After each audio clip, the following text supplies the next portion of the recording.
السلام عليكم ورحمة الله. إن الحمد لله نحمده ونستعينه ونستغفره ونعوذ بالله من شرور أنفسنا ومن سيئات أعمالنا. من يهده الله فلا مضل له ومن يضلله فلا هادي له وأشهد أن لا إله إلا الله وحده لا شريك له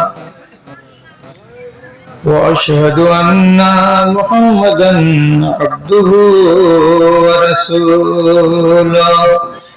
أما بعد أعوذ بالله من الشيطان الرجيم. بسم الله الرحمن الرحيم. وذكر بالقرآن من يخاف وعيد. আরামের তরে ভালোবাসো যদি শীতল গাছের ছায়া, আখেরাত লাগিয়ে করো কিছু কাজ, ছাড়ো দুনিয়ার মায়া। প্রভুর শরণে ক্ষয় করে দাও তোমার দেহ আর মন, পথিকের বেশে হয়েছে তোমার এ ধরায় আগমন। শূন্য হাতে এসেছিলে ভবে, শূন্য হাত চলে যাবে।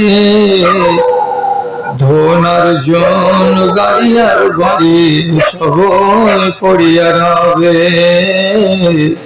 সবই পড়িয়া রবে।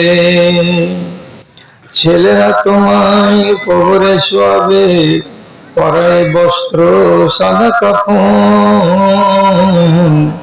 পথিকের বেশে হয়েছে তোমার এ ধরায় আগমন।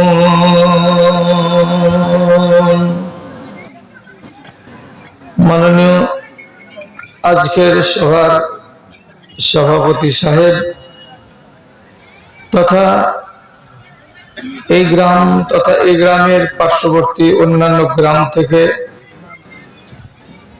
এই জালসার নামে এই ময়দানে উপস্থিত বিভিন্ন শ্রেণীর ছোট বড় আমার ভাই বন্ধুরা তথা এক পাশে বসে থাকা স্নেহের মা বোনেরা, আল্লাহর হাজার শুকরিয়া আদায় করছি যে আমরা এখানে বছরে একবার করে সমবেত হয়ে আমরা এখানে কোরআন হাদিসের কিছু আলোচনা শুনে নিজেদের ইমানে যে মরিচিকা লেগে থাকে তাকে একটু মেজে ঘষে চাকচিক্য করে নেওয়ার একটা সুযোগ পাই। এবং যদি মাদ্রাসার নামে সেটা জালসা হয় তো সেখানে সাধ্যমতো কিছু টাকা পয়সা দান করে আর একটা পুণ্য অর্জন করার আমাদের সুযোগ ঘটে। ঠিক আজকে তাই হয়েছে। অতএব আল্লাহ রাব্বুল আলামিনের আমরা শুকরগুজারি করছি, আমিও করছি, আপনারাও করুন। নিজের জায়গাতে বসে বসে শুকরগুজারি করার ভাষাটা একবার বলে নিন মুহাব্বতের সাথে, আলহামদুলিল্লাহ। তারপরে তার আখেরি নবী রাহমাতুল্লিল আলামিন জনাবে মুহাম্মদুর রাসূলুল্লাহ সাল্লাল্লাহু আলাইহি ওয়াসাল্লামের উপর শত সহস্র দরুদ ও সালাম নাযিল হোক। আল্লাহুম্মা সাল্লি আলাইহি আল্লাহুম্মা বারিক আলাইহি। বিরাদরান ইসলাম, মনে কিছু করিয়েন না, আপনারা আমার গ্রামের মানুষ আর আমিও আপনাদের গ্রামের মানুষ। তো আপনাদের মনের একটু উল্টো হতে গেলেও সেটাকে একটু মেনে নেবেন। কার্যক্ষেত্রে মেনে নিতে হয় অনেক সময় মনে কষ্ট হতে গেলেও। কথাটা হলো খুব বেশি সময় আপনাদের খরচ করব না। যাই হোক, গ্রামের মানুষ, একটুখানি আমারও হক আছে, এমনি আপনাদেরও হক আছে, সেই দিকে লক্ষ্য রেখে জরুরি কয়টা কথা বলি আপনাদের। আল্লাহ তাআলা সূরা কাফের ভেতরে বলছেন, মুমিনদেরকে মাঝে মাঝে একটু করে স্মরণ করিয়ে দাও, দ্বীনের কথা, কোরআনের কথা, হাদিসের কথা একটু করে তাদেরকে জাগাবার জন্য, চেতন করবার জন্য, তাদের মনে যেটা কথাগুলো আসে এজন্য একটু কথাগুলো দোহরিয়ে দাও এবং স্মরণ করিয়ে দাও। কিন্তু আল্লাহ তাআলা বলছেন কাদেরকে? মান ইয়াখাফু বিল ওয়াইদ, যারা আল্লাহর চমকানি, আল্লাহর ধমকানি, আল্লাহর শাসন, আল্লাহর গর্জন, আল্লাহর রাগ, আল্লাহর আযাব, আল্লাহর ক্রোধকে বিশ্বাস করে তাদেরকে স্মরণ করাও। যারা আল্লাহর ধমক মানে না, বিশ্বাস করে না, ওকে ওয়াজ করে কি হবে? মহিষ যদি ওর সামনে কেউ বীণ বাজাই, বাঁশি বাজাই, তো মহিষের ভেতরে যদি কোনো অনুভূতি না হয়, আর হয় না, জীবনে মহিষ কোনোদিন কান নাড়ে না যে শুনতে ভালো লাগলো, তাহলে মহিষের সামনে বাঁশি বাজা যেমন বেকার, তেমনি যারা আল্লাহ তাআলা ধমক দিয়েছেন, আল্লাহ তাআলা চোখ লাল করে কথা বলেছেন, আল্লাহ তাআলা কড়া ভাষায় কথা বলেছেন, এটা যদি বিশ্বাস কেউ না করে, তাহলে তাদেরকে স্মরণ করিয়েও কোনো লাভ হবে না। এই জন্য আল্লাহ তাআলা বললেন সূরা কাফে, যারা আল্লাহর চমকানিকে, যারা আল্লাহর ধমকানিকে, যারা আল্লাহর রাগকে, যারা আল্লাহর ক্রোধকে বিশ্বাস করে, তারাকে স্মরণ করাও, যাতে তাদের মনের ভেতরে দ্বীন আর ঈমান জাগ্রত হয়ে থাকে এবং তারা যেন তাজা ঈমানদার হয়ে থাকে। তাহলে নিশ্চয় বোঝা গেল যে কোরআন মাজিদের ভেতরে আল্লাহ তাআলা এইরকম কিছু কথা বলে রেখেছেন, যে কথাগুলো ধমক দেওয়া হয়েছে, যেই কথাগুলোতে আল্লাহ তাআলা আমাকে আর আপনাকে কিছু কিছু করে শাসিয়ে দিয়েছেন, যাতে আমার মনের ভেতরে একটু না একটু ভয় তৈরি হয়। যেমন একটা লোক নিজের ছেলেকে শাসন করে পারে না, সকালে ঘাটে, বিকালে ওই বাজারে, দুপুর বেলায় তাস খেলছে তেঁতুল তলায় বসে, বেলা 10টার সময় ফিল্ডে বসে বসে তাস খেলছে, কিছু না কিছু করছে, যেটা মনে লাগছে সেটাই করে যাচ্ছে। বাপ তাকে কোনো মতে সামাল দিতে পারে না। তাহলে বাপ কি করে?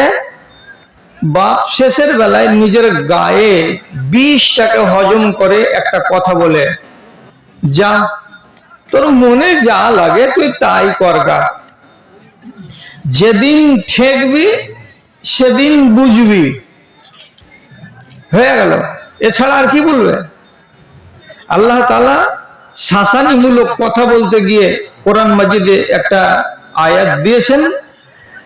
যারা যারা চেতন মুসলমান তাদের মনে আছে যে জুমা মসজিদে যেদিন 2 রাকাত নামাজ ইমাম সাহেব পড়াই, তো সেদিন যে সূরা দুটা বেশি বেশি করে পড়া হয় সেটা হলো একটা সাব্বিহিসমা রাব্বিকাল আলা, আর একটা সূরা হলো হাল আতাকা হাদিসুল গাশিয়া। তো খেয়াল আছে নিশ্চয়ই আপনাদের, এই সূরাটার শেষখানে একটা আয়াত আছে, আল্লাহ তাআলা এরকম কিছু বেআড়া বেটা ছেলে, বেআড়া বেটি ছেলেকে ডেকে বলছেন। আয়াতটা কত সাংঘাতিক আপনি আন্দাজ করে দেন। এখানে আল্লাহ তাআলা কি বলছেন? ইন্না ইলাইনা ইয়াবাহুম সুম্মা ইন্না আলাইনা হিসাবাহুম। কি তরজমা? যত পারো মস্তানি করে নাও, যত পারো এখানে সারামি করে নাও, যত পারো নাফরমানি করে নাও, যত পারো মনের মতো করে জীবন কাটিয়ে নাও, বেআরা হয়ে, বদচলন হয়ে, অসভ্য হয়ে, নাফরমান হয়ে, যেখানে মন লাগে সেখানে যাও, যাহা করার মন জাগে তাহাই করে যাও।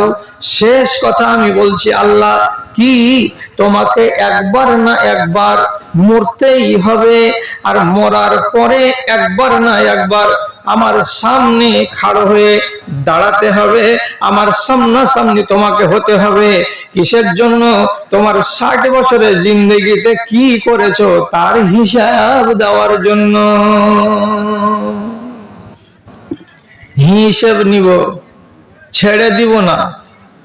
বাপ যেমন কথা বলে ঠিক এই ধরনেরই আল্লাহর কথা থেকে আমরা শিখেছি যে আল্লাহ তাআলা বলছেন, যা করবা করো, নমাজ ছাড়ো, রোজা ছাড়ো, হজ ছাড়ো, নাফরমানি করো, চুরি করো, মদ খাও, হারামকারী করো, গাঁজা খাও, বেহায়া হও, বেপরদা হও, নির্লজ্জ হও, যাহা ইচ্ছা তাহা করো, এইটা কথা মাথায় রাখো। ঘুরে আমার কাছে আসতেই হবে, আসতেই হবে। কেউ রেহাই পেল কি? কেউ রেহাই পেয়েছে কি? আপনারাকে যদি বলি যে দক্ষিণ মাথার হাজী আকরাম আলী সাহেব থেকে শুরু করে উত্তর মাথার হাজী রুস্তুম আলী পর্যন্ত, আপনারাকে সময় দিচ্ছি, আগামীকাল বেলা 10টার সময় চায়ের দোকানে আমি আসব, একখানা বাড়ি সারাটা বিশনপুরে দেখিয়ে দেন তো যে এই বাড়িখানা বাদ গেল জি, যে ওই বাড়িতে একটা মানুষ মরেনি। একটা বাড়ি দেখান তো, আল্লাহর কসম খেয়ে বলছি, একটাও বাড়ি আপনি দেখাতে পারবেন না যে এই বাড়িটা ফাঁকা আছে, যে এখন পর্যন্ত কোনো মানুষ ওই বাড়িতে মরেনি। কত রকমের মানুষ বিশনপুরে দেখলেন, আর কত কবরে গেল, আর কত কবরে যাবে। হ্যাঁ, আল্লাহ তাআলা কি বললেন? ইন্না ইলাইনা ইয়াবাহুম। যত কিছু করো, হাত পা মারো, লাফালাফি করো, দাপাদাপি করো, সিয়ানামি করো, তোমাকে আমার কাছে আসতেই হবে। এবং আমার কাছে আসতে গেলে আমি তোমার রব তোমার কাছে হিসাব চাইব। কিসের হিসাব? এতদিন যে তুমি খেয়েছো, কোথায় থেকে তুমি পেয়েছিলে, কি খেয়েছিলে? এতদিন যে তুমি পান করেছো, কোথা থেকে পানিগুলো পেয়েছিলে, কে তোমাকে দিয়েছিল? এতদিন ধরে যে তুমি হাওয়া টেনেছিলে, হাওয়াগুলো কে দিয়েছিল? কতখানি করে নাকে টেনেছিলে? এই যে জমিন তোমার পায়ের তলায় বিছিয়ে রেখেছি, সেই জমিনের উপরে কতখানিতে বাড়ি করেছিলে, কত কত জমিনে হেঁটেছিলে, আর কত কত জমিতে তুমি খেলে বেড়িয়েছিলে, সব হিসাব আমাকে দিতে হবে। যদি হুঁশিয়ার মানুষ হয় আর মাথা টন টন করবে, আল্লাহ এগুলা কথা জি। কিছু লোক বলবে 20 বছরের আগে যেগুলো লুকিয়ে লুকিয়ে কাজ করেছি, ওগুলা কি হিসাব চাইবে, আর কি হিসাব দেওয়া যাবে? আপনি লুকিয়ে লুকিয়ে করেছেন বলছেন, তো এটা কথা বিশনপুরের লোক যদি বলে তো বোকা হবে। কেন? বিশনপুরের লোক ওয়াজ কম শুনেনি? অন্য গ্রামের লোক যদি বলে তো এটা বোকামি নয়। আল্লাহ তাআলা কোরআন মাজিদে বলে রেখেছেন, আর আপনারা হাজারবার শুনেছেন। কতটি বেটি ছেলে আর কতটি বেটা ছেলে কথাটা জানে? কথাটা ছোট, কিরামান কাতিবিন, কথাটা নাই কোরআন? কিরামান কাতিবিন, দুটা সম্মানী ফেরেশতা ডানে এবং বামে দিবারাত্রি লিখে যাচ্ছে। আর কি? ইয়ালামুনা মা তাফআলুন, তুমি যা কিছু করছো সবই ওরা লিখে নিচ্ছে, নোট করে নিচ্ছে। আর এক জায়গাতে আল্লাহ তাআলা বলছেন, মা ইয়ালফিযু মিন কাউলিন ইল্লা লাদাইহি রাকীবুন আতীদ, তোমার মুখ দিয়ে একটা ভাষা ভালো যদি বের হয়, তোমার মুখ দিয়ে যদি একটা ভাষা মন্দ বের হয়, তো আল্লাহর ফেরেশতা সঙ্গে সঙ্গে সেটাকে লিপিবদ্ধ করে নিচ্ছে, তাকে লিখে নিচ্ছে, নোট করে নিচ্ছে। কিয়ামতের দিন সবকিছু হিসাবের জন্য আসবে।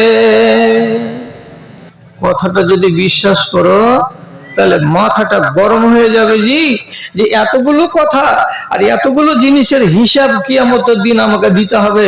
কিছু লুকিয়ে থাকবে না, থাকবে না? কিছু কথা আমার আড়ালে থাকবে না, থাকবে না? তো কোরআন মাজিদেই বলেছে, মানুষ কিছু কিছু চেষ্টা করবে আর দুর্নীতিগুলোকে লুকাবার। 18 বছর বয়সে কি গুণামি করেছি এটা যেন কেউ জানতে না পারে। আমি 14 বছর বয়সে 16 বছর বয়সে স্কুলের জীবনে স্কুল যেতে যেতে আমি কতটি কুকীর্তি করেছি এটা জন্য কেউ জানতে না পারে, এই জন্য কিছু নর কিছু নারী কিয়ামতের দিন নিজের অন্যায়গুলোকে স্বীকার করবে না এবং নিজেকে আসামি বলে মানতে রাজি হবে না। আল্লাহ তাআলা ওই মানুষটাকে চেনেন জানেন, ওই জন্য তাকে আসামি সাব্যস্ত করবে বলে সেই দিন হাজার মানুষের সামনে তার জীবনের সিডিটাকে চালাবে।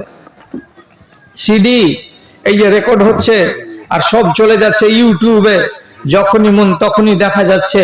তো আল্লাহর ফেরেশতারা যে এগুলোকে সিডি বানাচ্ছে এগুলো দেখতে দিবি আল্লাহ তাআলা কিয়ামতের দিন, তুমি মানবে না?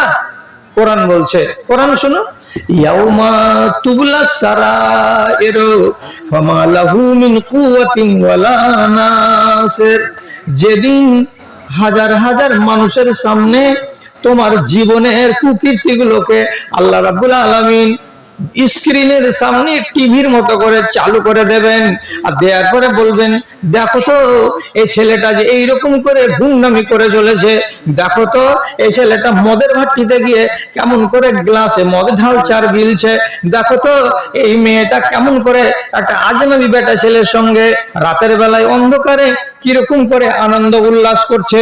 এই তামসাগুলো রব্বুল আলামিন যখন মানুষের সামনে খুলে দিবেন তখন এই আসামিটাই আল্লাহকে বলবে, আল্লাহ বন্ধ করে দাও, আল্লাহ বন্ধ করে দাও, এটা চালাইও না, আমার কুকীর্তির কথাগুলো সবাই জেনে গেল। কিন্তু রব্বুল আলামিন বলছেন কেউ বন্ধ করতে পারবে না, আমি যদি চালিয়ে দিই কেউ বন্ধ করতে পারবে না। তাহলে তোমার কুকীর্তি আর দুনিয়ার মানুষের কুকীর্তি যদি আল্লাহর সামনে পেশ করা হয় তো একটা কথাতে আল্লাহ তাআলা কত বড় হিসাবের কথা বলে আপনারা আমার মাথাতে হাতুড়ের বাড়ি দিয়ে দিয়েছেন। হিসাবটা মনে করো, ইন্না ইলাইনা ইয়াবাহুম সুম্মা ইন্না আলাইনা হিসাবাহুম। বাড়ি গিয়ে বাংলা তরজমা খুলবে আর খোলার পরে গাশিয়াকে পড়বে আর পড়ে দেখবে শেষখানে যে আয়াতটা আছে কিনা, আরে আর তরজমাটা কি বলছে, পারবে হিসাব দিতে? তোমার ইমান কয় না, আমার ইমান কয় না? রাসূলকে যারা দু চোখ দিয়ে দেখে নিয়েছে তারা জান্নাতি, কথাটা শুনেছো কোনো আলেমের মুখে? তো রাসূলকে যারা দু চোখ দিয়ে দেখে নিয়েছে এবং ঈমান এনেছে তারাকে বলা হয় সাহাবী, ওরা হলো জান্নাতি। তো জান্নাতি সাহাবীর একটা নাম বলছি, তার নাম ইবনে মাসউদ। ইবনে মাসউদের মতো একটা আলেম, একটা হাফেজ, একটা সাহাবী কোরআন মাজিদ পড়ছিল একদিন। তো কোরআন পড়তে পড়তে একটা সূরা, একটা আয়াত এলো। আয়াতটা কি? ইয়াউমা ইয়াকুমুন নাসু লিরাব্বিল আলামিন। শোনো, বেশি সময় নিব না, মেয়ে ছেলেগুলো গোলমাল করিও না। আয়াতটা কি বললেন? ইয়াউমা ইয়াকুমুন নাসু লিরাব্বিল আলামিন, যেদিন মানুষকে খাড়া হতে হবে আল্লাহ রাব্বুল আলামিনের মুখের সামনে, সামনাসামনি হয়ে। কি বুঝলা? কি বুঝলা? আমার সামনে তুমি দাঁড়াবে তো মুখামুখি, সেদিন কিয়ামতের দিন তোমার মুখামুখি, অর্থাৎ তোমাকে একদম মুখামুখি হয়ে দাঁড়াতে হবে। কার? আল্লাহ রাব্বুল আলামিনের। আল্লাহ তোমার সামনে আমাকে কেন খাড়া হতে হবে? কি জন্য আল্লাহর সামনে তুমি খাড়া হবে? এখনই তো বললাম আর একটা আয়াতে, আল্লাহ হিসাব চাইবে। আমি মালিক, তোমাকে রুজি দিয়েছি, তোমাকে কাপড় দিয়েছি, তোমাকে সুখের সংসার দিয়েছি, তোমাকে পাকা বাড়ি দিয়েছি, তোমাকে ঝর্ণাতে গোসল করার ব্যবস্থা দিয়েছি, তোমাকে সুন্দর বাথরুম দিয়েছি, তোমাকে দামি দামি পোশাক দিয়েছি, শাড়ি দিয়েছি, তোমাকে গয়নাগাঠি দিয়েছি, তোমাকে লক্ষ লক্ষ টাকা দিয়েছি, এত সুন্দর নিয়ামতে ডুবিয়ে রেখেছিলাম আমি। এবার তোমার পাওনা তুমি পেয়েছো, আমার পাওনা কই? আমাকে একটু হিসাব দাও। যখন ইবনে মাসউদ আয়াতটা পড়লেন তো একটা জান্নাতি সাহাবী, আর ভেতরে কত ভয় ঢুকলো যে চুপ হয়ে এক এক মিনিট খাড়া হয়ে থেকে গেলেন। আর পিছনের লোকগুলো সব মনে মনে বলছে, আর কেন কোরআন পড়ে না গো, থেমে কেন গেল গো, থেমে কেন গেল গো? 1 মিনিট পরে যদি আবার কোরআন পড়তে শুরু করলেন, ওইটাই আয়াত। কি বলছে? ইয়াওমা ইয়াকুমুন নাসু লিরাব্বিল আলামিন। একবার পড়লেন, দুইবার পড়লেন, তারপরে চুপ হয়ে যাচ্ছেন, তৃতীয়বার আবার কোরআন মাজিদ পড়তে লাগলেন। তো ঘুরে ফিরে ওই আয়াতটাকে পড়ছেন, আর নতুন করে কোরআনের আয়াত পড়তে পারলেন না, আর সেদিনের মতো কোরআন পড়া ছেড়ে দিলেন, আর পড়লেন না। কিছুক্ষণ পর জিজ্ঞেস করা হলো, তো চোখগুলো লাল লাল, পানিতে ডবডব, আর এইরকম হালাতে কেউ বলছে, কি ব্যাপার, আপনি কোরআন মাজিদ আজকে পড়তে লাগলেন, তো পড়তে পড়তে এই আয়াতটাতে গিয়ে যে থেমে গেলেন, তো আর আগে কেন বাড়লেন না, আপনি ছেড়ে কেন দিলেন এই আয়াতটাতে, আর এই আয়াতটাকে আপনি 3 বার করে কেন পড়লেন? আব্দুল্লাহ বিন মাসউদ জবাব দিয়ে বলছেন, আরে বাবা, তোমার মগজটা এত হালকা কেন? তুমি বুঝতে পারলে না যে আয়াতটি কি পড়লাম? আয়াতটাতে কি তর্জমা হলো? যেদিন একজন মানুষকে তার আল্লাহ রব তার সামনে মুখামুখি খাড়া হতে হবে হিসাব দেওয়ার জন্য, তো তোমার মাথাটা ভারী হয় না? তুমি নিজের আমলের দিকে তাকাও তো, কি কি করেছো যে যেটি দেখতে গেলে আল্লাহ খুশি হবে, আর কি কি করেছো যেটি দেখতে গেলে আল্লাহ তাআলার ক্রোধ বেড়ে যাবে। তো তোমার বুকে কি পাটা আছে এমন যে আল্লাহ তাআলার সামনে খাড়া হয়ে যাবে, আর তোমার কোনো বদ আমল নেই, তোমার শুধু নেকি আর নেকি আর নেকি আছে, এই জন্য তোমার বুকে বড্ড সাহস আছে? এই কথাটা কি তুমি বলতে পারবে জোর করে? আমি খাকসার মানুষ, ইবনে মাসউদ বলছি, আল্লাহর সামনে খাড়া হওয়ার কথাটা যখন শুনছি, তখন আমার পিল্লি কাঁপছে, কেমন করে মালিক তোমার সামনে খাড়া হব? আপনি বলেন যে একটা রাসূলের সাহাবীর ভেতর যদি কাঁপে আল্লাহর সামনে খাড়া হব এই কথাটা শুনে, তাহলে আপনাদের মতো আর আমাদের মতো মানুষগুলোর ভিতর কাঁপবে না গো? তাহলে ওয়াজ শোনাতে বলা হয়েছে কাদেরকে? যাদের অন্তরে আল্লাহ তাআলা যে ধমক দিয়েছেন, সেই ধমকের কথাগুলো যদি থাকে এবং মানে, তাহলে তাদেরকে ওয়াজ শোনাও যে কিছু কাজ হবে। আরেকটা ধমকের কথা আল্লাহ তাআলা এক জায়গাতে বলছেন, উমলি লাহুম ইন্না কাইদি মাতিন। তুমি একগুলো লোককে 1 সপ্তাহ ধরে বললে, 1 মাস ধরে বললে, 1 বছর ধরে বললে, বলে বলে বলে বলে তোমার নিজের আয়ু ক্ষয় হয়ে গেল, তোমার নিজের জীবনটা শেষ প্রান্তে চলে গেল, তোমার জীব ক্ষয় হয়ে গেল, তোমার মুখ শুকিয়ে গেল, কিন্তু এই লোকগুলোকে বুঝানো গেল না, এরা সাবধান হলো না, এরাকে মানাতে পারলাম না। তাহলে এবার আমার জন্য শান্তির বাণী কি, আর আপনার জন্য অশান্তির বাণী কি? তা আল্লাহ তাআলা বলছেন, কি কি বলেছিল এরাকে? তো বলেছিলাম, সুদ খেও না, মদ খেও না, ব্যভিচারে যেও না, গীবাত করিও না, পরনিন্দা করিও না, বেহায়া হইও না, নির্লজ্জ হইও না, হারাম রুজি খেও না, হারাম ব্যবসা করিও না। এই কথাগুলো বলেছিলাম বলেছিলাম বলেছিলাম, কিন্তু এদেরকে আমি সোজা করতে পারিনি। আল্লাহ এবার কি বলছেন? উমলি লাহুম ইন্না কাইদি মাতিন। খুব শিয়ানা হয়ে গেছে না? ছেড়ে দাও, ওকে ছেড়ে দাও, আর বলিও না, ওকে ছেড়ে দাও, ছেড়ে দাও। বলছে, আল্লাহ তুমি কেন আসমান থেকে সোজা করে দাও না? বলছে, আমিও ছেড়ে রেখেছি, তুমিও ছেড়ে দাও, আমিও ছেড়ে রেখেছি এদেরকে। কেন ছেড়ে রেখেছি? আল্লাহ তাআলা বলছেন, ইন্না কাইদি মাতিন। যেদিন আমার চক্রান্ত তার উপরে নাজিল হবে, সেদিন কিন্তু আমি তাকে ধরে নিতে গেলে তার কোনো বাপ তাকে বাঁচাতে পারবে না। আমি সেদিন তাকে সোজা করে দেব, আমি সেদিন তাকে কাবু করে দেব। অতএব ঢিল দিয়ে দাও, ঢিল দিয়ে দাও। কেমন ঢিল দিল? কেমন ঢিল দিল? একটা চালাক শিকারী যখন বংশী ফেলে, বড় মাছ যদি বংশীটাকে গিলে নেয়, আর জোরে যখন ছিপটাকে উপর দিকে ছাঁক মারে, লেগে গেছে মাছ। তো যদি চালাক শিকারী না হয়ে মূর্খ শিকারী হয়, আর সাথে সাথে ওজনদার মাছটাকে টেনে হিঁচড়ে উপর দিকে নিয়ে আসতে চেষ্টা করে, তাহলে শতকরা 90% ক্ষেত্রে মাছটা হাতছাড়া হয়ে যাবে। এই যেমন তোলার জন্য জীবন দিবে, তেমনি মাছটা বাঁচবার জন্য জীবন দিবে।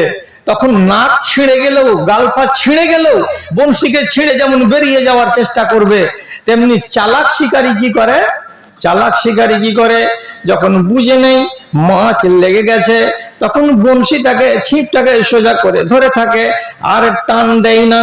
আর মাছটা করে কি, বংশীটাকে এবং সুতাটাকে নিয়ে একবার এদিকে যায়, একবার ওই দিকে যায়, একবার ওই দিকে পালায়, একবার এই দিকে পালায়, আর ছিপটাকে টনটনে করে ধরে থাকে, এদিক ওদিক সে টান দেয় না। মাছটা যখন খেলা হয়ে যায়, যখন এদিক আর ওদিক দৌড়ানোর পর যখন ঘাবড়িয়ে যায়, না আর কোনো উপায় নেই, আমাকে ধরা পড়তেই হবে, তখন একবারে নিস্তেজ হয়ে যায়। আর যখন নিস্তেজ হয়ে যায়, ঘাবড়ে গিয়ে, তখন চালাক শিকারী তাকে ধীরে ধীরে ধীরে ধীরে টানতে টানতে নিজের দখলে নিয়ে চলে আসে। আল্লাহ রাব্বুল আলামিন বলছেন, ওই রকম একজন জালিমকে আমি বাড়াই, আরো চল মন্দের দিকে, আরো অন্যায়ের দিকে চল, আরো বেহায়াই নির্লজ্জার দিকে চল। চলতে চলতে চলতে চলতে যেদিন আমার বংশী তাকে টান মারবে, সেই দিন কিন্তু আর তার রেহাই নেই।